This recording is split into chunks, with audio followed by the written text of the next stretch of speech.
अस्सलाम वालेकुम स्टूडेंट्स, ये हमारा जो टॉपिक है आज का, this is law of conservation of momentum.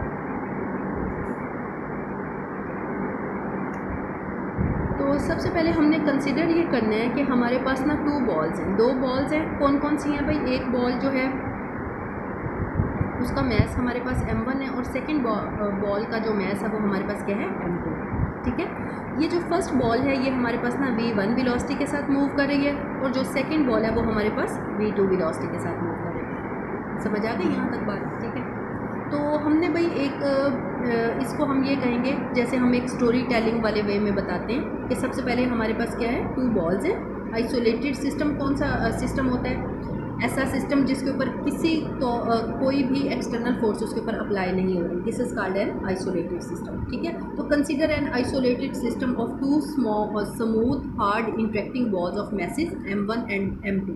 अब ये बॉल्स हमने ले ली हैं m1 एंड m2, हमारे पास जो है वो बॉल्स के मैसेज हैं और ये v1 एंड v2 वेलोसिटीज़ के साथ मूव कर रही है। ठीक है, आफ्टर सम टाइम थोड़ी देर गुजरती है तो उसके बाद क्या होता है भाई, ये दोनों बॉल्स जो है ना, ठीक है, ये दोनों ना आपस में टकरा जाती हैं। यहाँ से चलें थोड़ा सा इसको ना ऐसे बना लें।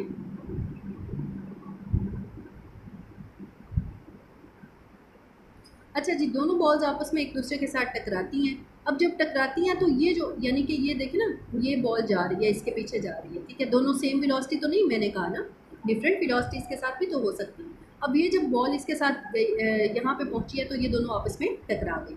अब टकराने के बाद ये बॉल इसके ऊपर फोर्स लगाएगी और ये बॉल इसके ऊपर फोर्स लगाएगी। ये बॉल, पहली बॉल जो इसके ऊपर फोर्स लगाएगी ना, उसको हमने किसके साथ प्रेजेंट किया, एफ के साथ। ठीक है, और ये होगी इस डायरेक्शन में, यानी ये बॉल इस पर लगा रही है तो इस डायरेक्शन में। अब ये वाली बॉल इसके ऊपर जब जो फोर्स लगा रही है, इन रिएक्शन के तौर पर, जैसे according to Newton's third law, हर एक्शन का एक रिएक्शन होता है which is equal in magnitude and opposite in direction.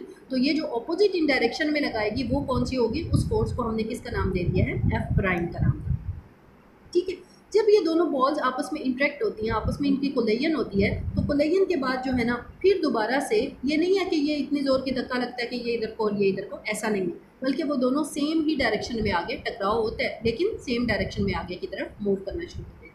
यानी ये पीछे से आके इससे टकराई है, टकराने के बाद ये भी आगे जाना शुरू हो गई है और ये भी फिर इधर को जाना शुरू हो गई। ठीक है, तो अब जब इनकी, अब फिर ये दोनों मूव करेंगे, लेकिन अब इनकी जो वेलोसिटीज़ है ना, वो हमारे पास क्या हो गई है जी, इसकी वेलोसिटी हो गई है v1 प्राइम और इसकी वेलोसिटी पहले v2 थी और अब क्या हो गई है, v2 प्राइम। और ये m2 था और ये क्या थी, m1। ये भी इसी डायरेक्शन में मूव करेंगे और ये भी इसी डायरेक्शन में। यहाँ तक आपको स्टोरी समझ आ गई है? ठीक है, उसके बाद नेक्स्ट अब हमने ना क्या करना है कि ना, हमने ये पहली चीज़ ले लेनी है कि फर्स्ट जब हमारे पास वो जो बॉल थी ना, यानी m1 मैस वाली जो हमारे पास बॉल है ना, पहले हमने कहना है कि उसकी जो कहानी है ना, पहले हमने ये लिखनी है। तो सबसे पहले हमने कहना है for ball of mass m1। आपको भी समझ आ रही है जी?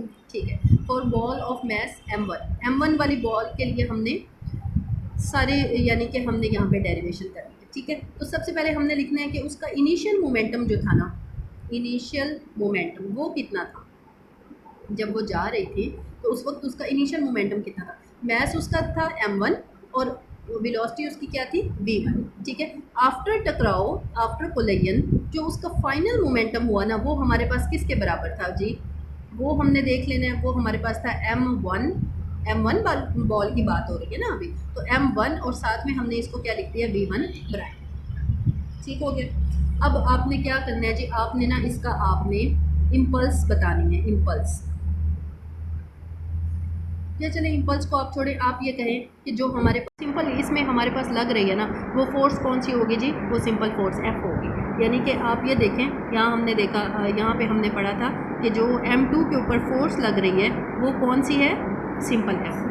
उसको हमने क्रॉस टी, ये हमारे पास क्या आ जाएगा, m2 v2 prime minus m2 v2। तो अब नेक्स्ट आपने क्या करना है कि जो दो इक्वेशंस बन चुकी हैं, एक इक्वेशन नंबर 1 है, दूसरी इक्वेशन नंबर 2, इन दोनों को आपने ऐड कर देना है। यानी आप ये कहेंगे कि बाय एडिंग, ठीक है, इक्वेशन नंबर 1 एंड 2, तो इक्वेशन 1 और 2 को जब आप ऐड करेंगे तो ये इस साइड वाले भी दोनों चीज़ें ऐड हो जाएंगी और दूसरी साइड पे भी जो चीज़ें हैं वो ऐड हो जाएंगी। तो यहाँ पे आप ये देखें कि यहाँ ये समझना ज़रूरी है कि जो F थी ना वो हमारे पास यानी एक बॉल के ऊपर जो फोर्स लग रही है वो दूसरी बॉल के ऊपर लगने वाली फोर्स के बराबर है और दोनों क्या है, ऑपोजिट डायरेक्शन में। तो जब ऑपोजिट डायरेक्शन में होंगी तो इसका मतलब ये होगा कि F जो है वो इक्वल है किसके, F प्राइम के। और ऑपोजिट में अगर आप इसको लेके जाएं तो F माइनस F प्राइम जो है दिस इज़ इक्वल टू 0। ठीक है, तो ये यहाँ पर जो हमारे पास आ रहा है ना F और F प्राइम, यानी आप इसको इस तरह कर लें या फिर आप इसको ना F इज़ इक्वल टू